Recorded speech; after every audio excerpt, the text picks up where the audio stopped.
Hello,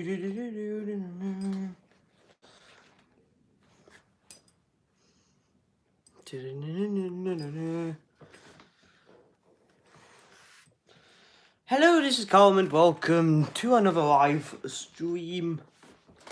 In today's live stream, you can see by this I'm watching Mr. Nightmare's horror stories, but I'm on my own for the first time since the first episode of this little series I've been doing. So that's out window, innit? I need to mute my computer first because I need to watch the streams and everything's going okay. Boop boop boop boop. Dun, dun, dun, dun. Well, yeah, welcome to another live stream, everyone. I've run out of things to say because I am starting this a bit earlier than I would usually have. You know, I was meant to do this at 5 and it's currently 4:15. And what's wrong with the computer charge? I need to charge it. So I was going to stream at 5, but I can have more chance to stream because I haven't got a lot of time today properly to do some streams. Excuse me. Yeah, well, so like I said, everyone who tuned in yesterday's Epic War video, Cap to the Moon. It's like my most popular Epic War video already. I just like, you know, it's been like 2 days. It's been like a day for like 2 hours. So it's like 160 views or something like that. I don't know. Let me just have a look.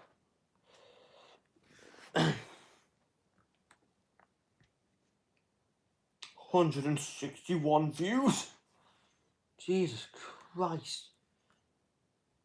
I only went to the moon. Okay, enough of that. But yeah, I want to say thank you to everyone who watched that video. So if you don't know why I'm doing this today, plus I'm on my own, so this is going to be a bit of a lonely stream.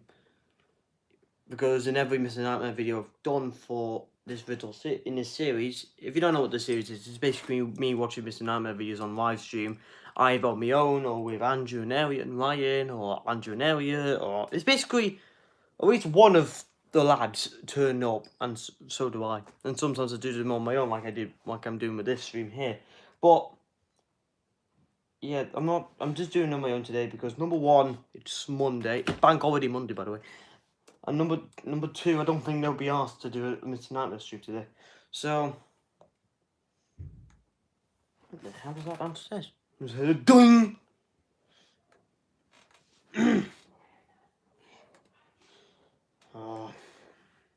So yeah, Mr. Nightmare's released like 3 videos since the last one. I don't know if I've watched.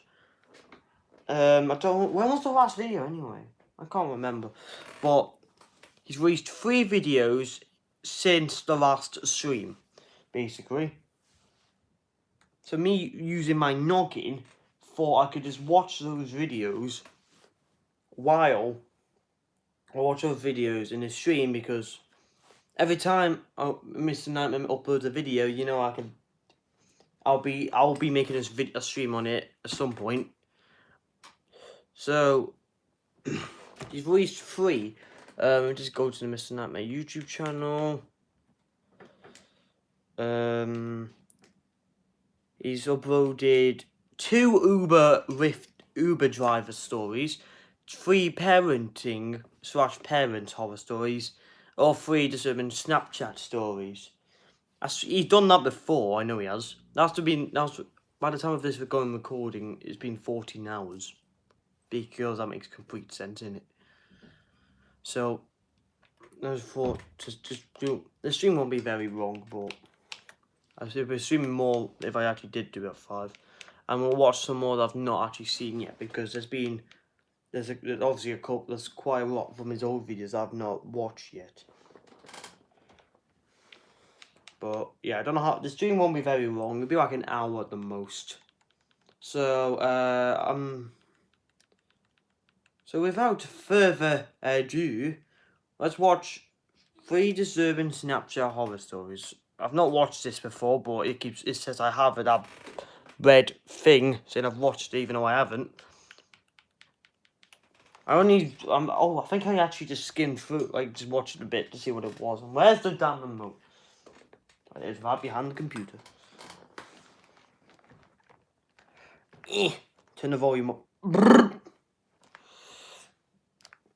I hate this remote sometimes. Come on, I hate this remote because it usually is span. Okay, we'll just go to some ivory for a second.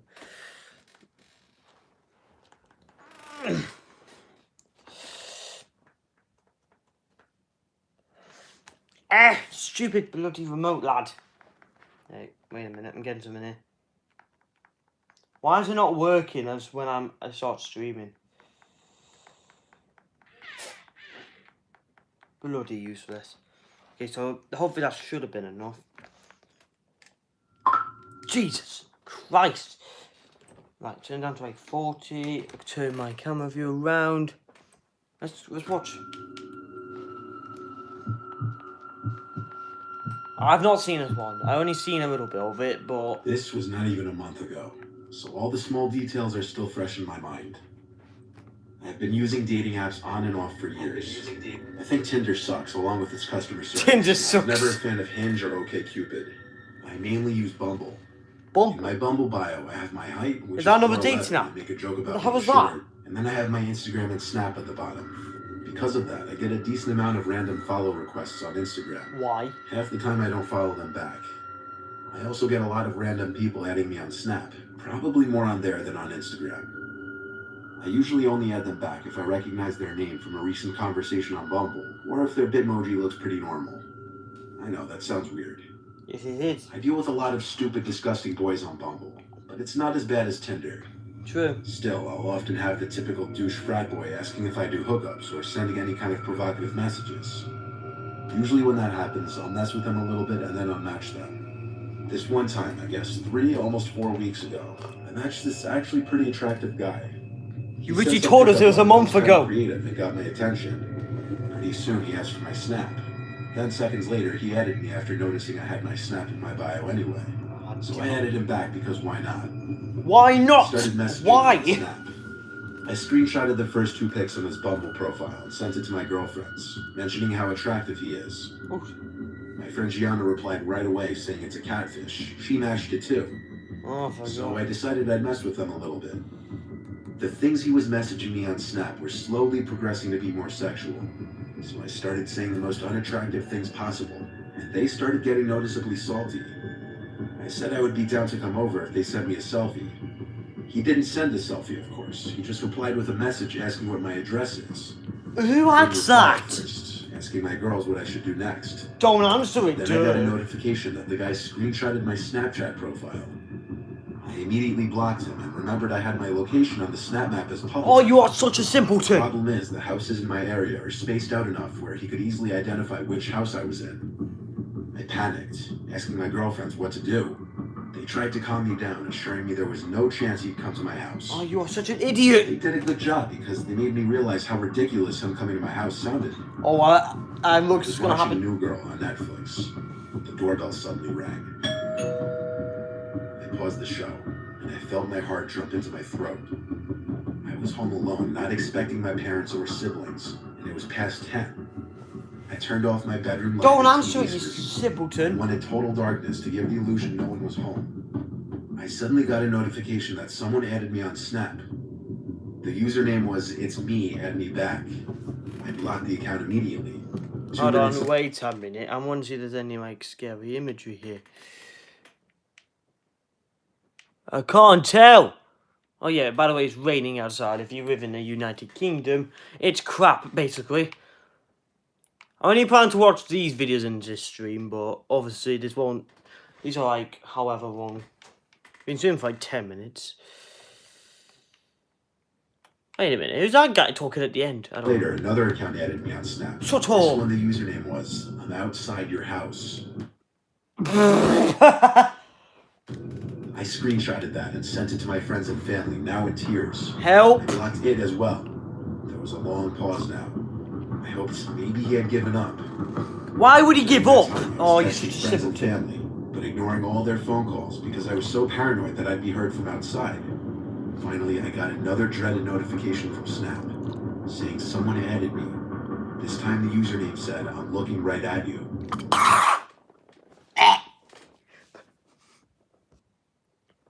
I got so. Why would he reply? Is that his username that he's trying to put in? Bloody hell.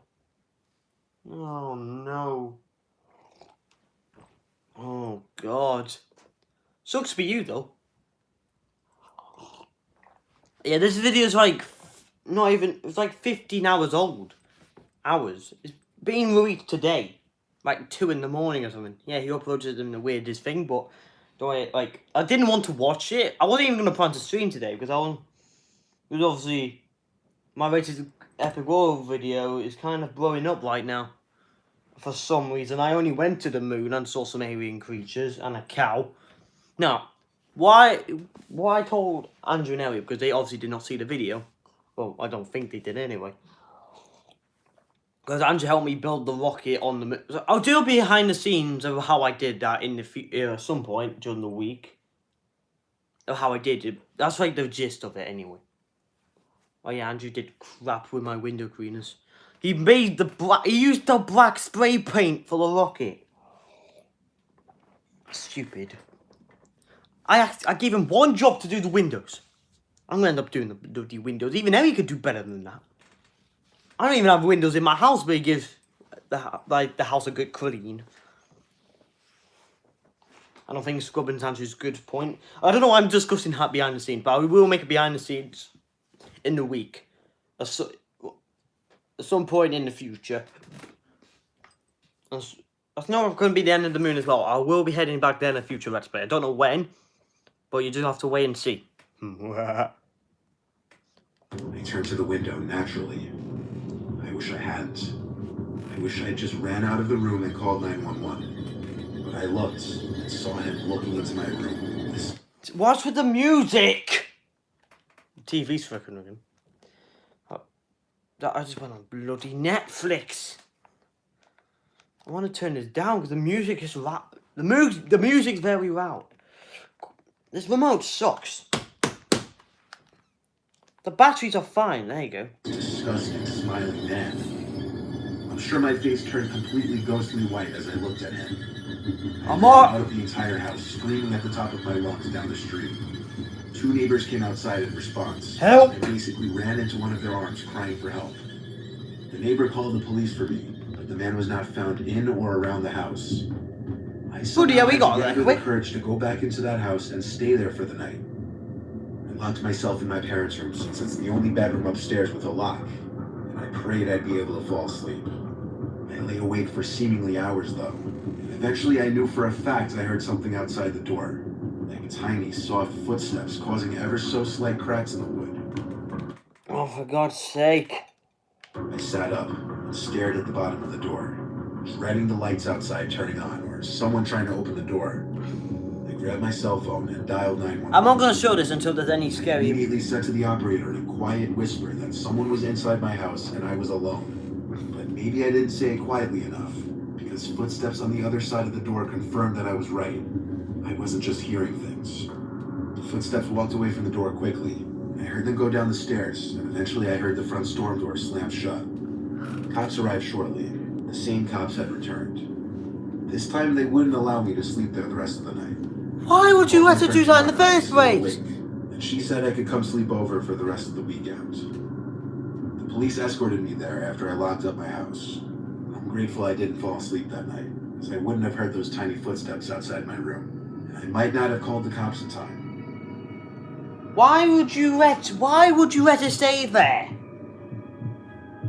Yeah. Sure, you would have had to stay there after the first time. I hardly use Snap. I find it to be an immature form of communication. Exactly. I only have one so I can receive snaps from friends and occasionally send people snaps while I'm on vacation somewhere or doing something fun. I do not view Snapchat as a viable replacement for simply texting someone. Just use WhatsApp or Apple Message. That I hadn't heard from in months, who I was kind of into, one night randomly snapped me. My face lit up a bit. She snapped me a picture in a dark room. Oh, hi, Ghoul Angel. Welcome to stream. What are you doing? I replied with an awkward selfie, saying watching Friends. Made more awkward with the obnoxiously bright flag. Hope I said your name right. I'm not good with names. Another reason I hate Snapchat, because I look terrible in selfies. So do I, brother. Even though you do say certain She actually snapped back. I could barely make out part of her face. It was 90% black wherever she was, with a hint of red glow. She said in the snap to come to her place. I was done with the stupid selfies, so I just messaged her back asking where. She sent an address. It was 10 minutes away. I was bored, so why not? I got in my Chevy and started following towards the address. It wasn't that far. I was there quicker than expected, but I'm also a speedy driver. The address was of a house at the edge of the same town I live in. Since I have her number, I just texted her. But with my car idling and her not answering right away, I decided to just call her. The call was answered, but she didn't say anything on the other end. In fact, all I heard was garbled background noise, likely because the phone was answered by accident. What? I said hello a few times, hoping maybe sure, I'll watch some videos as well. I'll watch some of your videos. she'd hear me in her back pocket or wherever her phone might have What's been. your channel called anyway? So I listened I'll for a watch little after while. this. Eventually, I started hearing a man's voice in the background. I screamed hello 2 more times into the phone, and then I distinctly heard in a girl's scream, "Help me!" before Help the call me? was hung up. No! Ha! I didn't know what to make of all Stupid that. simpleton. I texted her one more time, "What's going on?" Okay, go on, Joe. Have a look at Minutes it. later, I got a text back saying, "Come in, I just opened the front door." I looked at the house, and sure enough, the front door was left open now. At the same time, I got another snap from Kate. I opened it immediately. It was a picture of her legs in a dark room. She was wearing ripped jeans, and it looked like she was sitting on the floor. Something wasn't right here. I wasn't going in that house. I called 911 and reported a possible kidnapping situation. In the meantime, while waiting for the cops, I texted back the number, saying 1 second I'm on a phone call and I'll come right in. But there was no answer. In fact, the next time I looked at the front door of the house, it was closed now. I was worried that what I was imagining was coming true. The cop car eventually pulled up behind my car, and I pointed them at the house. Another cop car pulled up quickly across the street, and 2 more cops got out. A total of 4 cops were knocking at the front door. A man opened the door, and they identified that they received a reported kidnapping in the house. One of the police officers actually let himself into the house past the man. The other 2 followed, while one stood with me by the front porch. Not even 30 seconds later, one of the cops yelled at the other 2 to get him in cuffs. Get in the The car! girl's cries for help soon became apparent from the basement. I was in absolute shock when the girl I recognized as Kate was being escorted out of the house in tears. Haha. She was a wreck. She looked like she had just experienced a life-changing trauma. I can't even imagine. This wasn't even her house. This was apparently the man's house. But the girl's aunt didn't live too far, so she was brought there. Obviously, the man was brought to jail, and I'm sure he's now in prison. That Kate girl really didn't seem to want to talk to me too much beyond thanking me for saving her life a bunch of times. I'm not mad about it, though. I understand. Experiencing whatever she went through in that basement is probably something no one wants to think about. Okay. Greetings. My name is Terry Carnation of the Wait, what? Wait, where did this come from? Okay, why not? podcast Dark Air with Terry Carnation, reading a story for the aptly named Mr. Nightmare. I am an 18-year-old guy and a freshman in college. I go to school in my hometown, serious. so that for my first I've been watching year, Mr. I Nightmare can live videos with for my a long parents time and on this save channel. money on student housing. I go to Montana State University. Is in this Phillips, a creepy? the state's Is this like a largest narration city. creepypasta as And well? no, we don't ride horses to school. We have cars. In Ew. school, I still knew and hung out with most of my high school friends that decided to stay Yeah, that's in what you town usually for do with school as friends, well. innit? But in my calculus class, I didn't know anyone. I am pretty outgoing and can easily start a conversation with a stranger, but I strangely found it hard to make friends in that class. Eventually, I just It's like me in my went English to class. to learn rather than make friends. Hey, don't talk to them About 2 in weeks into school, this guy I hadn't seen in class before started to sit near me. He would always come in around 10 minutes late and would sit as close to me as possible. It weirded me out, so I would sit as far from the door as possible to see if he was actually trying to sit near me. I observed that he would enter class late and walk past at least 10 open chairs just to sit beside, in front of, or behind me. He had this creepy vibe. His hair was always messed up and greasier than a McDonald's burger. His clothes were ripped up bloody hell, what and great. his hands were always black with dirt. I'm a neat freak, and always keep myself and my things clean and organized. Good lad. So just looking at him repulsed me a little bit. He also looked way older than the rest of the class, almost like he was 40. 40! He started to fall behind in class since he never took notes, and he started asking me for help.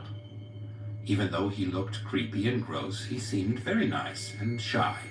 I felt bad for him and would explain problems to him when he asked me to, What? but tried to keep Why it could you just casual not copy the and thing not down? be overly nice. That's like me, but One I day, actually copied it he down. asked me for my Snapchat so that he could get help when we weren't in class, since Calc was only a Monday, Wednesday, Friday class. After hesitation, I gave him my username. Strangely, he wrote it on his arm in huge letters. Yes, probably because he doesn't have his phone on him right now. After class, I was getting in my car to go home. Good. And saw that he had already added me and Snapchatted me. What the hell would he write on his arm I then? regretted giving him my username. I got in my car and drove the 20 minutes home. By the time I arrived, Put your I foot had down. forgotten about it and went about my day. I should mention now, a girl's name added me on Snapchat on this day too, so I added her back, even though I didn't know who it was. Who cares? You get more That friends night, that I way. got another Snapchat from him. I opened it. The first one from earlier that day was of his arm with my username on it. The caption had a ton of blushing faces on it, more than I could care to count. The second was a shirtless picture of him in a bathroom mirror. What? But it looked like a gas station bathroom. Good It hell. said, "The jeans you wore today were so You weren't tight going around swimming, were you? and I couldn't stop staring." I was immediately weirded out and considered blocking him. I thought better of it, though, and wanted to avoid an awkward situation in the next class we had together. I didn't reply to him and went about my night. I had a few friends over and left my phone sitting on the couch, and one of my friends picked it up and said, "Dude, who's this Jefferson guy? Who's He this sent you weirdo? like 20 snaps." Who's that? 20 I grabbed my snaps? phone and Jesus scrolled through Christ, my I bet that's more attention than that guy I got. clicked on one, and it brought me to the chat section of Snapchat. The messages started off with him asking why I never replied. Because I can't be Got asked. increasingly more angry and aggressive as they went down. Then a picture popped up, and I opened it. It was of my front door, Oh, and it read, "Come out right now," in all caps, with about 100 exclamation points. I suddenly remembered I had my location on for Snap Maps. Oh, you're such an... And he had tracked me to my house. I immediately screenshotted the picture and the messages. One of my friends recommended calling the police, but I wasn't worried since I didn't think he could get in. Flash forward 2 weeks, and I haven't seen the guy since. One night I was watching people's stories and came across Jefferson again. I was horrified because I thought I blocked him. I looked at the username and saw that it was the username that I thought was a girl adding me all that time ago. He had made a fake Snapchat, knowing I would probably end up blocking him. His story was Oh, yeah, we even planned that ahead. It was a picture of me walking Yeah, they with my weren't friends worried. in a parking lot earlier that day. I was pissed now. I messaged him and asked why he wouldn't just leave me alone. Back Why off. he couldn't realize I didn't want to be his friend. He only replied with more pictures of me taken over the last couple of weeks. Me walking, me driving, me at the movies with my friends, me at a restaurant downtown with a girl I liked. Wait, what? I was so completely creeped out that I blocked him again. Good lad. I wish I had saved the pictures. But after I Screw press it. charges for stalking, I imagine the photos will be subpoenaed for evidence. I have since turned off my location for Snapchat, and I only add back people that I know. Sure, you should have turned your snap maps off anyway. Thank you, Mr. Nightmare, for that nightmarish story. Thank you, Tristan, for that indelible nightmare of a story that you've shared with us. Ugh, blood-curdling. Now, if I only knew what Snapchat was. I don't know what that is. Is it a device? Yes. I'm not sure. So you should But I have can known about only it before imagine. reading the One story yourself. can only imagine. And frankly, I'm most surprised by the fact that someone in Montana is studying calculus. I didn't know they had universities in Montana, let alone courses like calculus. I bet they ride horses to class instead of cars. But they're not that old, lad. Stay safe out there, buddy. Stay safe, Tristan, and only add people you know. And turn your notification off. Chapsnats. Only add friends and not creepy dudes. Full confession, that was me. But I am, however, a little older than 40. So 50. It was me, Tristan. It was me. This is Terry Carnation. I host the podcast Dark Air with Terry Carnation. New episodes out every Thursday. Follow me on my misadventures. Bro, yeah, he's using this to plug his Paranormal podcast. Radio call-in show featuring, well, me, Terry Carnation. Thank you, Mr. Nightmare. Thank you, Tristan. Thank you, listeners everywhere. Remain open to all possibilities. I couldn't resist doing an evil laugh. I love doing evil laughs. Here's another one.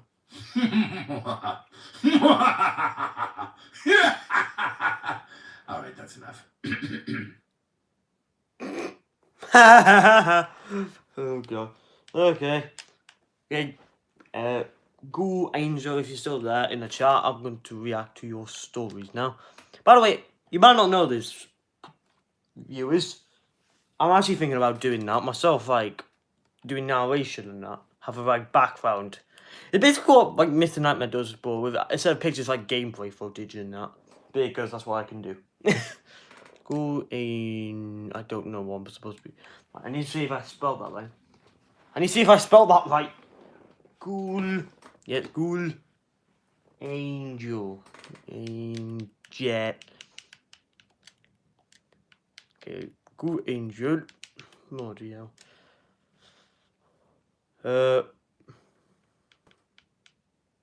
I don't think these are it, is it? Bloody heck. Am I just going blind, or this is? Don't think this is it.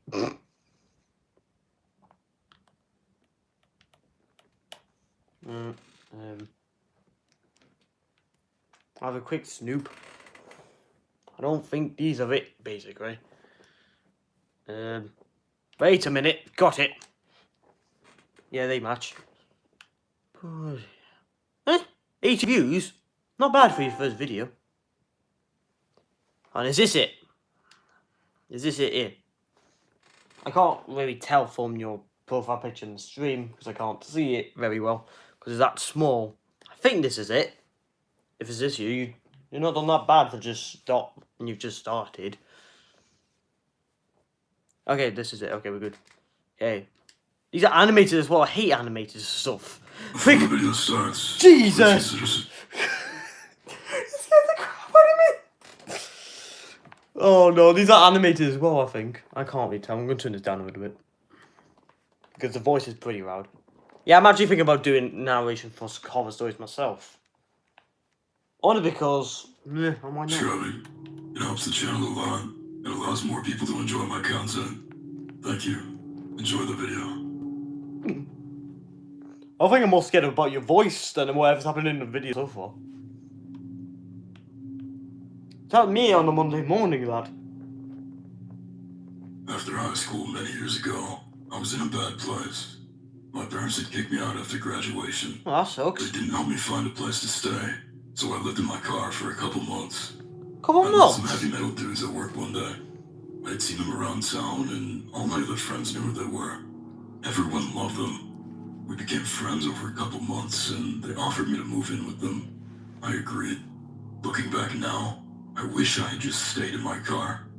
My two main roommates were brothers, named Andrew and Seth. They were in a band. They also believed in the occult and anything of that sort.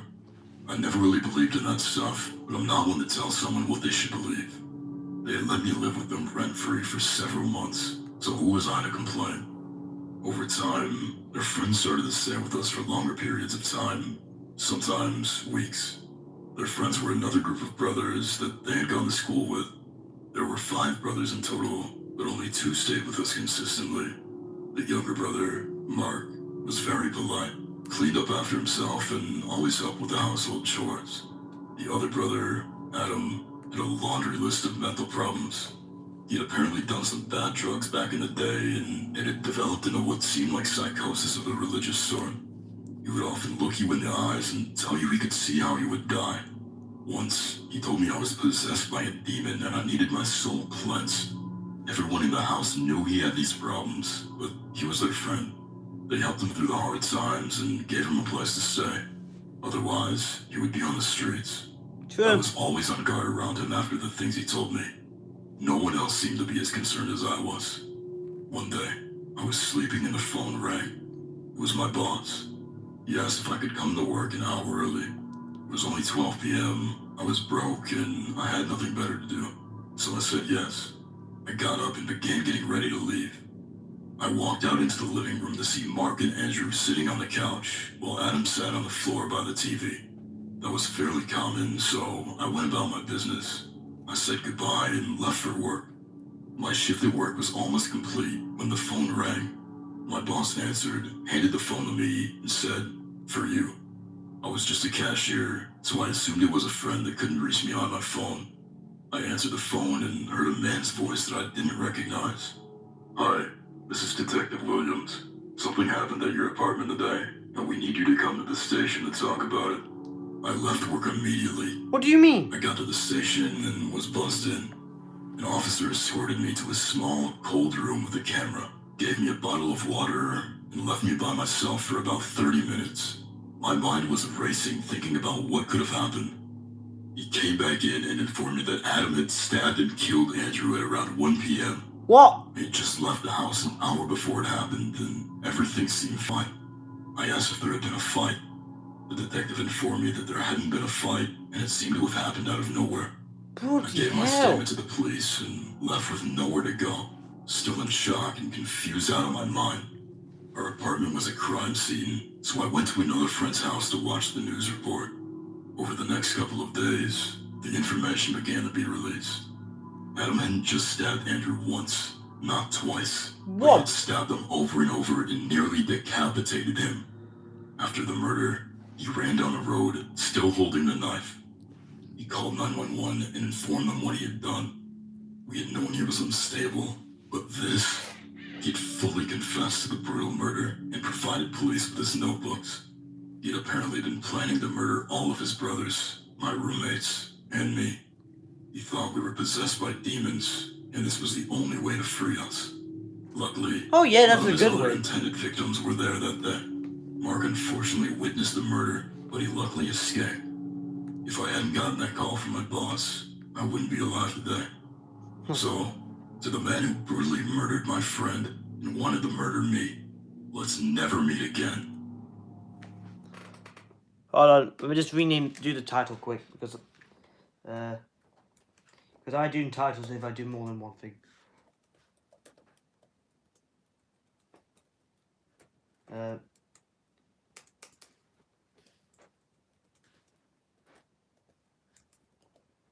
just doing the title quick.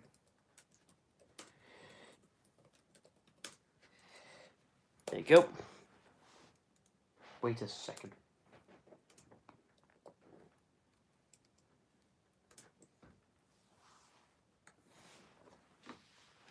Oh yeah, I've done that one as well. Oh yeah, by the way, I've subbed as well. If you're still on the chat, I've subbed. I gave you a sub. Cha-ching! Yeah, I gave your channel a sub as well. So yeah, I will react to some of your videos as well in these streams as well. So because these are very good, even though I've only watched one so far, but you're welcome. Yeah, so I'll watch these on stream as well as Mr. Nightmares as well. Right, let's head back to story number 2. That guy possessed by demons. When I was 6 years old, A little girl of the same age went missing in my hometown, Oh Ellie god. Bakerfield. She lived just a few streets down. It happened one night in early summer. There was no sign of forced entry at the house. The perimeter alarm hadn't gone off or anything. The only evidence that anything was amiss was a houseplant in the hallway outside her room that had been knocked over on its side. Her parents found her empty bed in the morning and called the police immediately. It's a relatively small town, about 20,000 people.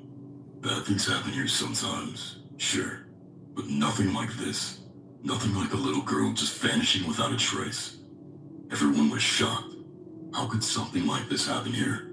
Furthermore, who could be responsible? My parents were particularly upset. They were friends with the Bakerfields. My dad was a repairman, and he was the guy they always called when they needed work done around the house. Mom played bridge with Mrs. Bakerfield on Sundays. Ellie and I would play together too, though I don't remember her much. Just vague impressions that have grown duller with time. The first few days after her appearance were rough. There were no obvious suspects. No creepy uncles, no weird family friends, no registered sex offenders in the vicinity. The police, of course, questioned the family and everyone close to them, but they had no leads. My parents were very supportive during that time. I remember staying with my grandma more often because my dad was helping organize search parties and my mom was cooking for the family. Eventually, Mom brought me to Grandma's and we stayed there for a few weeks. Grandma lived about 40 miles away in a neighboring town. We'd been planning on staying there for a while, anyway, since we were renovating our house at the time. We'd finished with the downstairs, but now we were working on the upstairs, which meant we couldn't sleep in our bedrooms. Mom decided we would make the trip early, and Dad would stay behind and keep helping the Bakerfields look for Ellie and get some Why more is work he done being in the left house. behind? They really thought they'd find her. My parents were convinced that she was alive and well, probably somewhere in town. They just had to track her down, is all. So after a few Days went days, by, if they were and in then the those town, days they became would have tracked her weeks. down. And soon after, it was months. After some time, the police's suspicion shifted to the family. The Bakerfields were brought in for questioning, and Mr. Bakerfield was interrogated for 6 hours. That was even worse. This poor family that had lost their only daughter was under suspicion of her murder. Because that's what it was, at this point. Poor lad. Murder. Everyone thought it, even if nobody said it. Everyone was sure by this point that she was dead, Oh and well. that soon they'd find her body. Well, they never did find her body, and the Bakerfields never were charged with murder. How could they be, with no evidence? The case grew cold, and people gradually began to resume living their lives. Mom and I moved back into the house. People started to look sideways at the Bakerfields, avoiding them, refusing to speak to them. Even so, they never left our town and never stopped looking for Ellie. It's been a long time since then. I'm in my 30s now, married with a little girl of my own, Louise. I inherited the house after my mother passed away. My dad died a decade before she did. Even all these years later, I think of Ellie sometimes, and of her parents. Her father died by suicide about 5 years ago. Bloody Couldn't hell. take the strain of waiting anymore. Her mother, though, wouldn't leave the house. Not until Ellie was found. It's hard not to think of Ellie when I look at Louise. I wonder what I would do if someone snatched my child up like that. Shank I them. hate thinking about it. A few months ago, my wife and I decided we would do some renovations to the upstairs. We planned to give my childhood bedroom to Louise, but since it's so small, we thought we'd knock out the wall separating it from the neighboring spare bedroom. Louise loved the idea, of course. We started taking down the wall, and it wasn't very long into our project that we found something. Inside the wall, there was this sort of box. A Box. wooden box that had no reason to be there. I'm not much of a construction expert myself, so I thought maybe it was nothing. Then I realized it wasn't even attached to the wall. It'd just been stuck there, inside. My wife helped me take it out and put it on the ground. The lid of the box was nailed on. I pried the nails off when my wife stepped out into the hallway to answer a phone call. I opened the box and there was this smell. Inside was a tarp. I reached in to grab it and it felt damp. I lifted it out of the box and started to unravel it on the floor. As I did, the smell grew stronger until it was overpowering. Inside, there wasn't much left. I screamed and my wife came running. When she saw what I'd found, she escorted me out of the room. Actually, she practically carried me. I was a shrieking, panicking mess, and there was no way I could walk on my own. She was just barely able to prevent Louise from running into the room to see what the fuss was about. We called the police, obviously, retrieved the remains, and blocked off the house. My wife took Louise and I to stay at a hotel. I couldn't stop crying. Louise asked me what was wrong, offered to give me her favorite Barbie if it would make me feel better. I just cried harder and hugged her so tight that I thought I'd never be able to let go.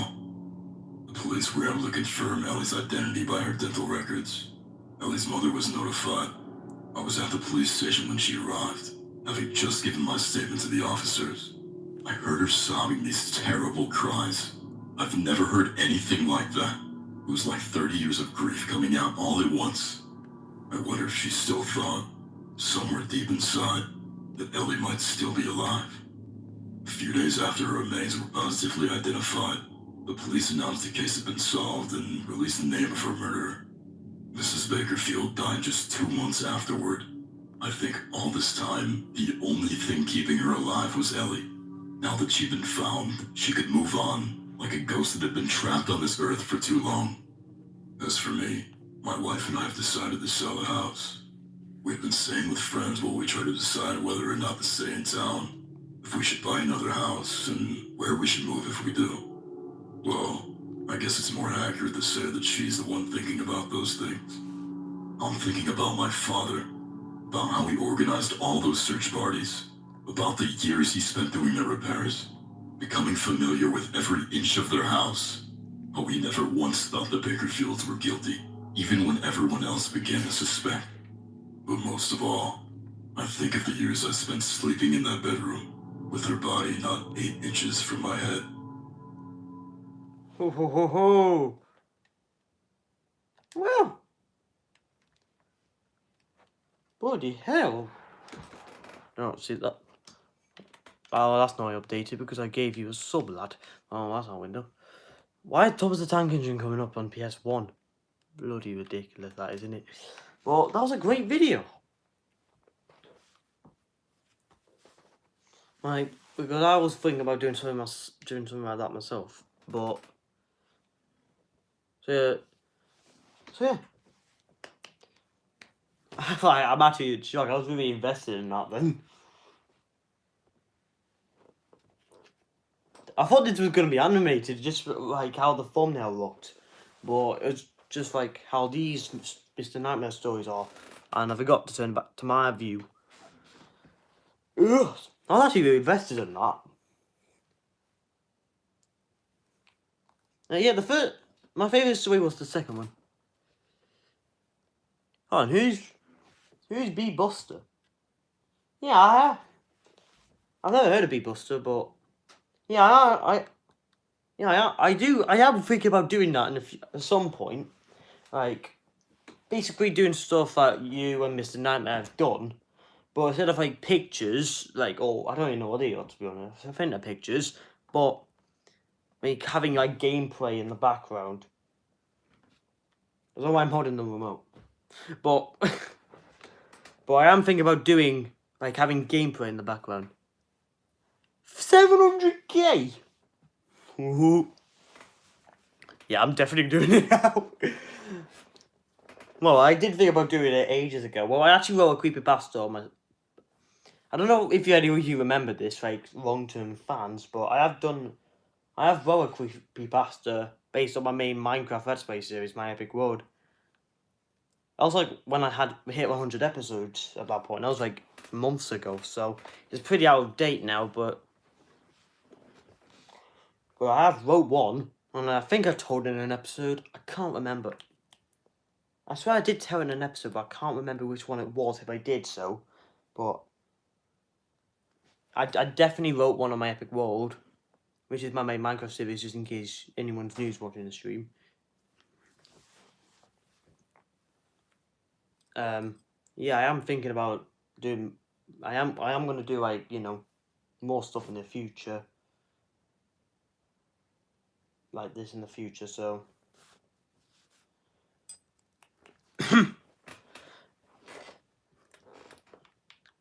Yeah, people think my voice is scary sometimes. Oh, why? They're mental. But I am thinking about doing one. Well, I've already wrote one, but that was my first one. I was just testing, so if I could actually do it or not. I did. I told it in the video, but I can't remember which one it was. That's the problem. Excuse me. Okay, so the next one we're gonna watch is got itchy eyeball. 3 deserving true parent horror stories.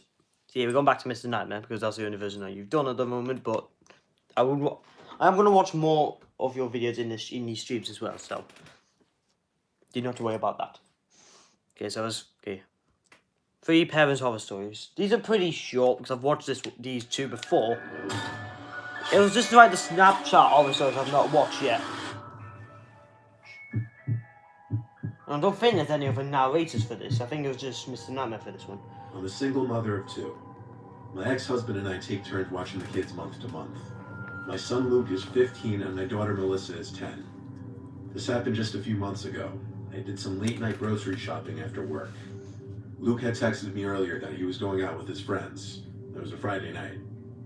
I wasn't thrilled with him leaving Melissa alone, but 10 is the age a lot of parents are more comfortable leaving their kids alone. Well, not He knows really. I can't expect him to babysit her anymore. I was like 12 when I got Back left to the on my house own for around the 9 first o'clock at time. night. I had to make 3 or 4 trips from the car to the house because of the amount of groceries I bought. I always overdo it with the groceries on the months I get to watch the kids. And then on the months alone, I'm the complete opposite. When I finally finished putting all the groceries in the fridge and pantry, I went upstairs to greet Melissa. Why can she not have helped I had you? the shower running in the bathroom, so I went back downstairs to lay down in the living room and put on my show on Netflix. I was halfway through an episode, and I still hadn't heard Melissa leave the bathroom upstairs. Long hot showers aren't free, and I never condone my kids wasting water. She's wasted I water. knock on the door and tell her to get out of the shower. Get out the show. I went back downstairs to resume my show. Only for about 5 minutes, though. Melissa was still in the shower, so I went back up there again and knocked louder. This time I waited for her to acknowledge me, but when she didn't, I continued to knock louder and yell her name angrily. It took me a little bit to notice through the bottom crack of the door that the light was off in the bathroom. I tried the doorknob, but the door was locked. The locks on my doors inside the house are easily unlocked with a fingernail, though, so I had to force my way in, now growing concerned. As the door opened, I yelled into the room at my daughter, at that moment feeling more Oh furious yeah, than I found that be busted Flicked the guy. light switch up and went over Be to the busted tub. dude. I yanked the curtain half open, honestly not knowing what to expect. But not in my worst nightmare would I have expected to find some 50-something-year-old withered-looking woman laying flat in the bathtub with the shower spraying water onto her. I screamed so loud and long until I lost the ability to scream for a few seconds. I had my back pressed up to the mirror. Everything on the counter had fallen to the ground. I felt an unexplainable sense of shock and horror. The woman stood up in the tub, looking at me, her hair and clothes obviously drenched. I slammed the bathroom door shut and screamed Melissa's name. I checked her room first thing, and I found her hiding under the covers. I grabbed her and tugged her out of the room. As we passed the bathroom door towards the stairs, that woman was standing in the doorway of the bathroom. Everything about her looked like a zombie. Her eyes, her movement. I made sure to grab my cell phone before locking the 2 of us in the spare room in the basement. I called the police. As I waited for the police to come, Melissa told me she thought it was me who came into the house. But when she saw some random, scary-looking woman walking up the stairs, she ran to her room to hide. Luke left the front door unlocked when he left. Oh, he's such a The police showed up in simpleton. a timely manner. I talked to the police and told them exactly what Melissa told me. I described the woman's appearance, noting she was also stripped, and because of that I couldn't give a good description of What her the hair hell? besides long and gray. This was all after making sure the woman was no longer in the house. Not under a bed, not in a closet, not behind a shower curtain. She simply left the house as easily as she entered. It's likely she was drugged out of her mind. I'd never seen something That is the most that looked like weirdest they were image I've literally ever lacking seen. consciousness, yet still walking. I'm just gonna keep it in my I don't view until even know that if I would've image been goes able to away. press any charges Yes, on her if she was F found, off. which she wasn't. And don't you worry, I properly scolded and reprimanded Luke. Always remember to lock your doors. Exactly, that's what you should do. What with your son for leaving the door open and potentially getting your mother and your sister killed? This was over 15 years ago. We once went to this family resort in New York State. We took our 2 kids who were 4 and 6 at the time. This focuses on our 6-year-old Michael Jr. Michael We were on Jr., vacation what a around lad. Easter time, so the resort had a bunch of fun little festivities set up for the kids, like Easter egg hunts, Easter decorations during bingo, and someone walking around in a big Easter bunny costume. While we were in the dining hall one Is he evening, Jimmy Savile? the Easter bunny was walking around giving kids high fives. When he came over to our table, our 4-year-old Peter hid under the table crying, but Michael Jr. gave him the high five and wasn't afraid at all. The guy in the bunny suit walked away quickly, probably to get our son to stop crying. The next day, there was an Easter egg hunt, which was in one of the fields by the kids' center of the resort. I watched the kids scrambling to collect eggs while my husband Mike was elsewhere. I watched 2 more videos, this one and The Easter bunny guy was walking the around Uber the field horror interacting stories, with and the then kids. I went and I streamed noticed he knew to because I avoid wasn't planning Peter. to stream very Peter long came running today. to me when the I wasn't Easter even bunny planning got to stream near at to me. all. He would do the same thing with Santa around the holidays. That's The a guy in the weird bunny suit outfit, was isn't interacting it? with Michael a lot. I found it kind of cute. I just didn't want Peter around him so that he wouldn't start crying again. So I brought him to the other side of the play area for a little while. When it looked like the Easter bunny was gone, I walked him back to where Michael Jr. was last, but I couldn't see him. I started calling his name. Then another parent came up to me and asked if I was looking for a boy wearing a red sweater. I said yes, and she told me the guy in the Easter bunny costume walked him out of the field area in the direction of the parking lots. She told me this in a slightly concerned-sounding tone.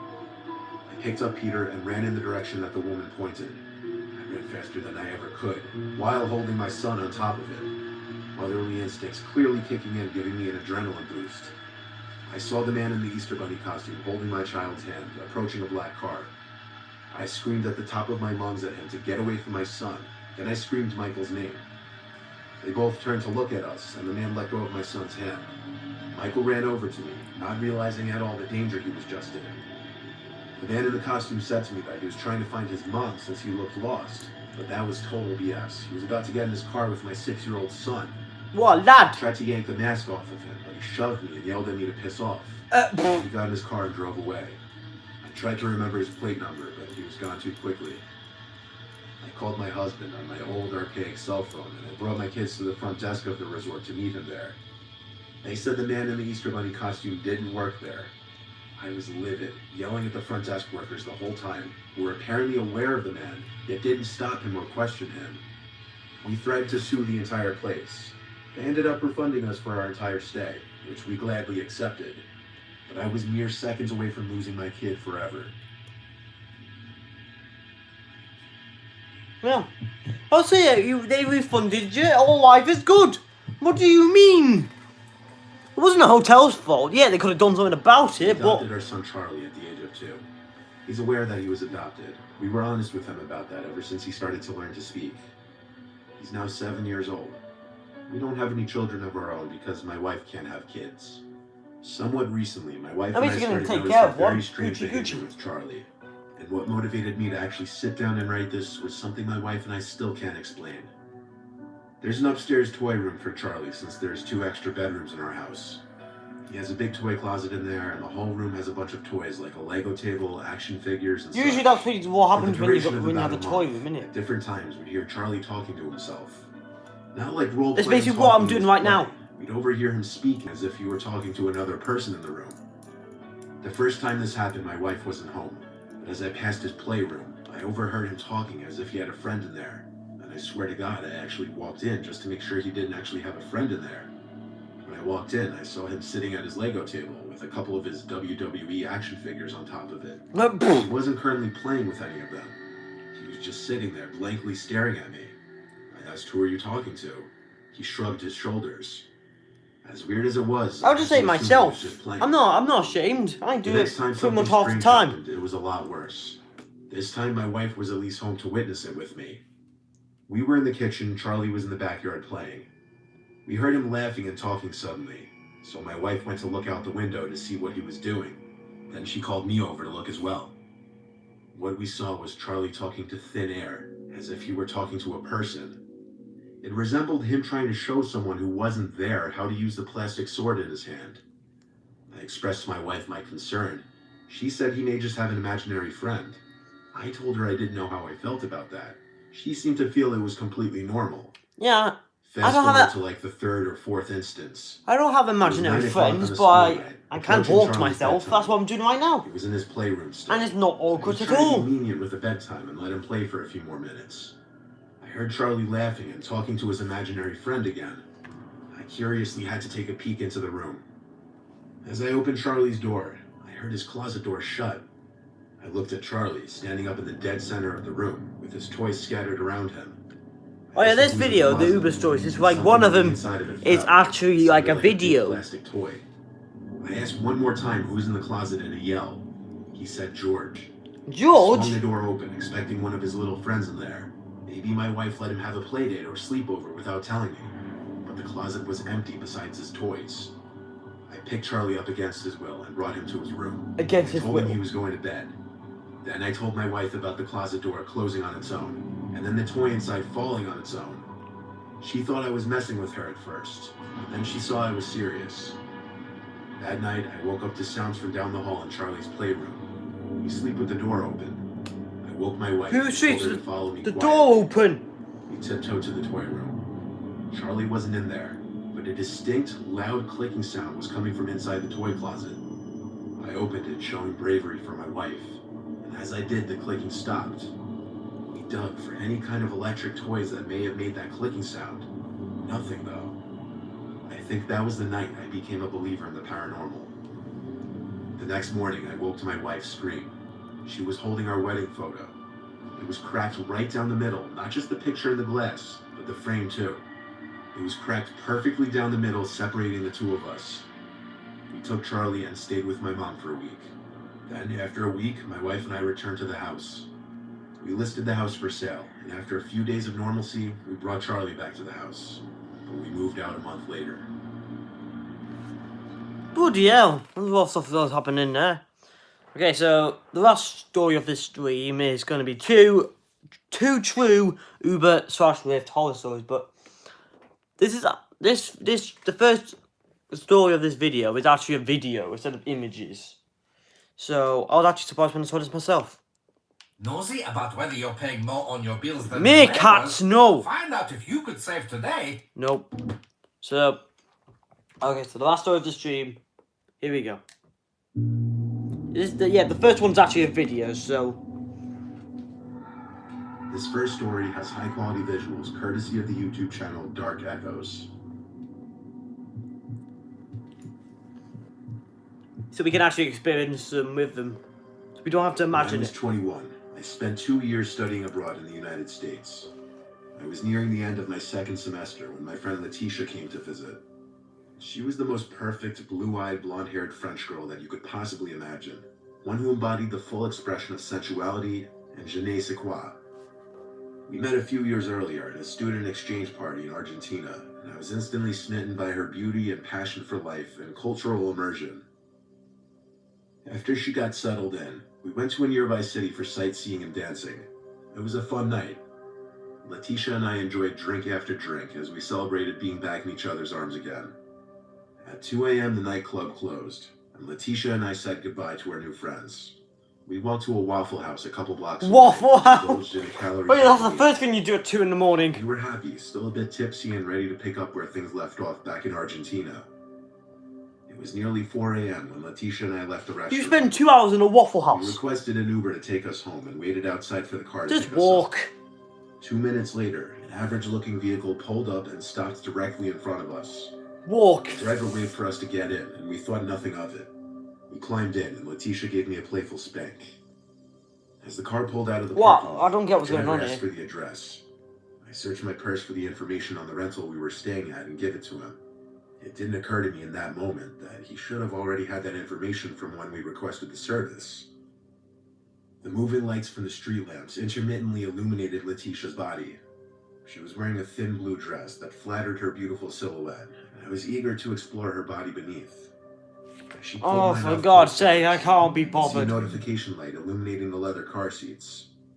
I tried to steal a look, but a seductive whisper from Letitia redirected my attention back to her.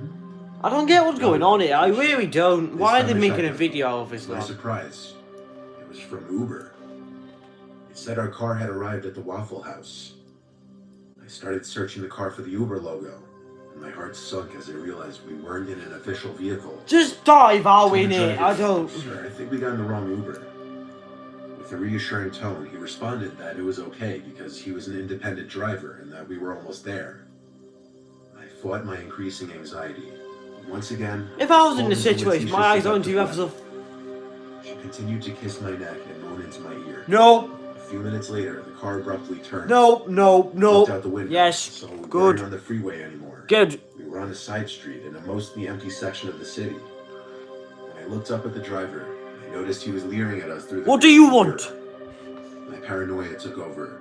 I sat straight in my seat and gently separated myself from Letitia. She was unhappy I pulled away, but I told her to slide over and gestured at the driver. She immediately understood and stopped being so overtly physical with me in the back. A few seconds later, the car pulled into an industrial parking lot and stopped. Dive out. This obviously wasn't the destination, and we were both worried. Letitia took my hand and squeezed her body close enough that I could feel her rapid heartbeat against my arm. The driver turned off the car and used his fingers to brush his hair to the side, and then he said, "Want to have some fun?" I mustered as much strength as I could manage and let him know we just wanted to go home. I tried to sound strong and authoritative, but my voice came off soft and weak. With a penetrating gaze, he said that he was a nice guy with alcohol back in his apartment. Oh yeah, that's Turned definitely back a to nice face guy. us. Well, yeah, when Letitia you imagine a squeezed me nice tighter guy, against this is me. what you expect, innit? Demanded he start the car and take us back home. Start the car All now. glance at our legs. He turned back to the front and started driving again. Good. I took out my phone and dialed a friend from the college. No answer. I tried another friend. Nothing. I realized it was almost 5 a.m. on a weekend. Nobody was going to answer. Nobody was going to help. And then he pulled into a large empty parking lot. Dive out and quicker stopped than. again. Letitia started panicking. I Oh, could feel her legs shaking against mine. Her desperation was palpable. I spoke in the loudest, deepest voice I could muster. "We're done, we're leaving." He only smiled and leered. I tried to open my door, but it didn't budge. Oh, for God's. Letitia tried to open hers and had the same result. The driver must have activated a child lock. Child rock? Letitia started There's no screaming. Sesame Street. What are you Her doing? heavily accented English was almost impossible to understand. I quickly took the phone and tried to call my friend again. It went to voicemail. We were in an isolated parking lot in the middle of the night with no one walking or driving anywhere nearby. Two petite girls with micro dresses, high heels, and nothing in our purses to possibly defend ourselves. Shank. The driver reached back and put his hand on Letitia's leg. She slapped it away. "Feisty Frenchie," he said. He suddenly opened his door and left the car. He walked to the nearby bushes and started looking for something. Letitia turned to me and said, "We're gonna die, you'll kill us." In that moment, I suddenly remembered a documentary I saw as a child in Argentina. In one of the stories, a woman described how she avoided being assaulted. I told Letitia I had a plan. I put 2 fingers into my mouth and triggered my gag reflex. A moment later, I vomited in my hands. I then started rubbing the foul mix of alcohol and pancakes all over my dress. When the smell hit Letitia, she puked as well. We both Oh God! sprayed all This over is our even faces. worse than ever been a It was video. absolutely disgusting. I heard the sounds of the doors unlocking. Eh. I looked up and saw the infuriated driver holding a grimy bag he must have retrieved from the bushes. He screamed at us to get out. We stumbled out of the car and hardly had a moment to collect ourselves before he drove off. A feeling of relief washed away my fear. I took out my phone to request another Uber. We sat together, contemplating the night. We were alone. Nothing left to fear. The worst was behind us. Letitia took off her dress and we used it to No, clean no, ourselves. no, no. Why When the car would you arrived, show we that? confirmed it was our Uber and got inside. Letitia comforted me by taking my hand, and I knew this was an experience neither of us would ever forget. Why would you show that? You are Leonardo da Vinci. Bloody Yes, ridiculous. Just watch. Just if you're young, just look away. Because I actually did not know that was actually there. I only watched a little bit of it, so yeah, just look away. Hopefully that's the only kind of. Well, I think this one's just a Stormy normal. night, the first thunderstorm of the year. Yeah, this is like just a normal After my video. night shift ended at 4 a.m. and I had to call a lift to the train station since I didn't have my car at the time. I waited outside the place I bartended at the time. onto the front patio to avoid getting soaked. A car pulled down the empty street and stopped in front of the bar.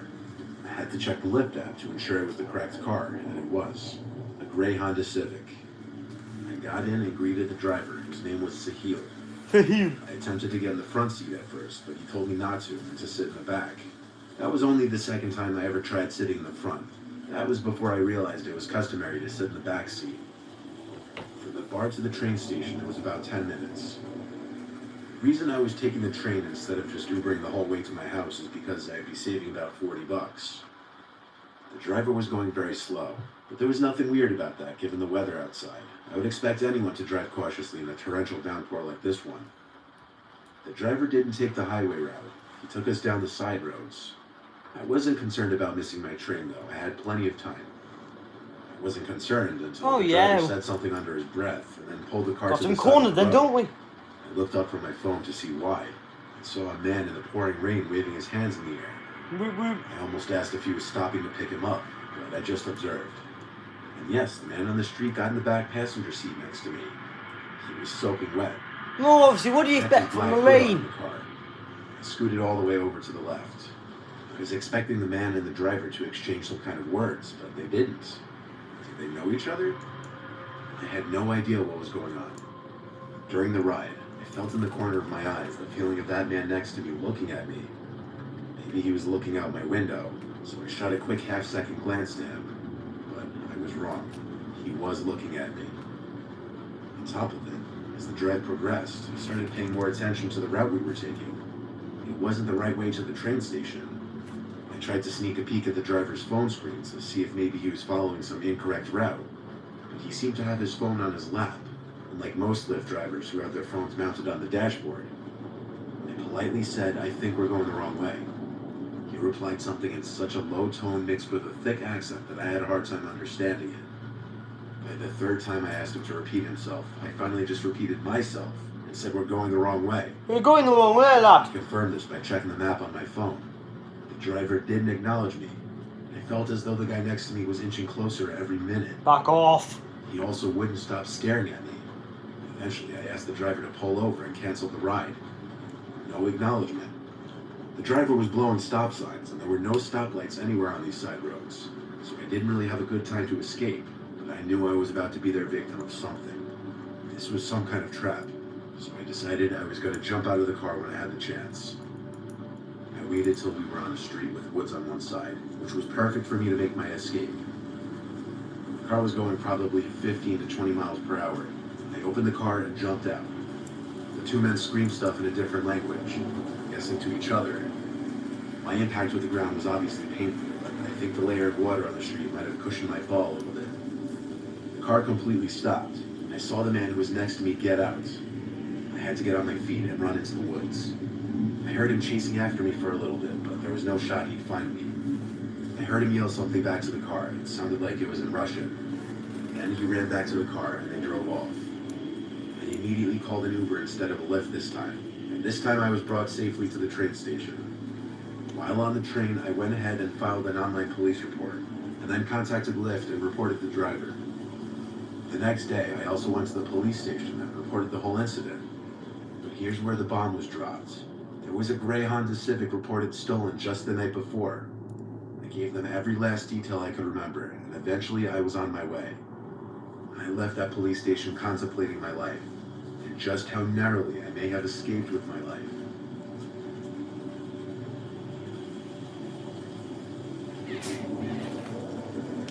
Okay, so that is going to be... So yeah, that's the last story of the stream.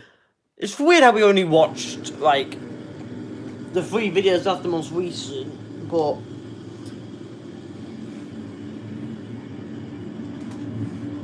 I just read just keep going until, like, when he eventually hits the end of the video. There you go. I love how we only watched, like, 3 in this video, but... It was good. And don't you worry, everyone. More Mr. Nightmare streams will be coming soon. And some more Ghoul Angels horror stories as well. Because his horror stories were very well. I recommend checking out his channel. Just type in Ghoul Angel. No, you should just see from this. Just copy what I did in this stream, and then you'll be able to find him easily. So yeah, I want to say thank you very much for watching. I don't know when I will next be streaming, or next be making a video as well. So just stay tuned for more videos in the future. But yeah, thank you very much for watching, and I'll see you in the next one. Goodbye, everyone, and subscribe and turn on notifications as well, and like the video. See you later, everyone. Have a good day.